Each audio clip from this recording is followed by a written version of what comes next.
Unang araw po ngayon ng paghahain ng Certificates of Candidacy sa mga tatakbo sa Hatol ng Bayan 2025. Kabilang sa mga naghain ng COC ang mga party list at mga independent candidate na tumatakbong senador. Iisa naman ang naging tumbok ng kanilang plataporma gaya ng pagresolba sa problema sa trapiko, taas sahod sa mga manggagawa, sigalot sa West Philippine Sea at marami pang iba. Yan ang ulat ni Joshua Garcia live. Joshua. Yes, nasa mahigit 30 Certificate of Candidacy lang ang inihain ngayong unang araw ng filing ng kandidatura para sa 2025 national and local elections. Ilan sa mga naghain ngayong hapon ay mga party list at mga independent candidate na tumatakbong senador. Katulad ng Kamanggagawa party list na pinangungunahan ng isang social media content creator na ang plataforma ay nakatuon sa pagbuwag sa provincial rate at pagtataas ng sahod ng mga manggagawa. Mayroon ding ilan na dati nang tumakbo sa lokal na pamahalaan at ngayon naman ay susubukan sa national government. Halos iisa ang tinutumbok ng kanilang mga plataforma. Ang pagresolba sa mga problema sa trapiko, climate change, provincial rate, itaas ang sahod ng mga manggagawa, sigalot sa West Philippine Sea at marami pang iba. May ilan din na kilalang personalidad na naghain ng kanilang kandidatura.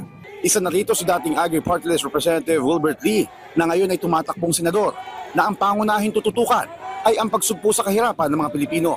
Sinimulan po natin sa Kongreso, gusto po natin ituloy sa Senado. Alam natin mas marami tayong magagawa doon at yung po yung nagtulak sa atin. Yung po layunin natin murang pagkain para sa bawat pamilyang Pilipino, tiyak na trabaho, pagkakaroon ng tiyak na trabaho at sapat na kita para sa bawat isa.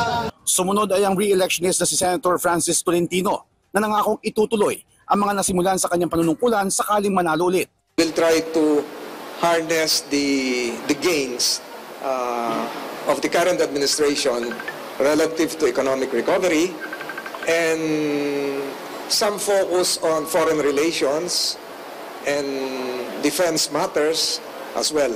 So it's more of continuing what I've been doing right now as well as helping the current administration achieve its aims. Nakita rin natin ang ACT-CIS party list na naghain ng kanilang COC nito lang kinahapunan pero hindi na nagsalita sa entablado.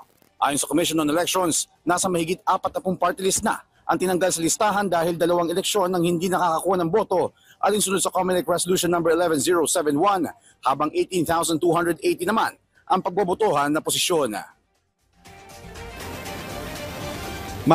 Sa katatapos lamang na press conference na pinangunahan ni Comelec Chairman George Garcia ay nabanggit niya na naging matagumpay at na walang any untoward incident nationwide at nabanggit rin na nakatanggap sila ng ulat sa Batanes na extended yung registration kasabay nga ng COC filing. Nanatili ring mapayapa ang mga taga-suporta sa labas sa bisidad ng Manila City o Manila Hotel Tent City. At sa tulong ito ng BFP at PNP at iba pang uniform personnel. May dagdag din natin kinumpirma rin ng Comelec ang lumabas na ruling ng Korte Suprema na deemed resigned na rin ang mga appointive official na tatakbo bilang nominee ng party list. Kasunod ng inilabas na temporary restraining order laban sa resolusyon ng Comelec hinggil dito lamang hapon.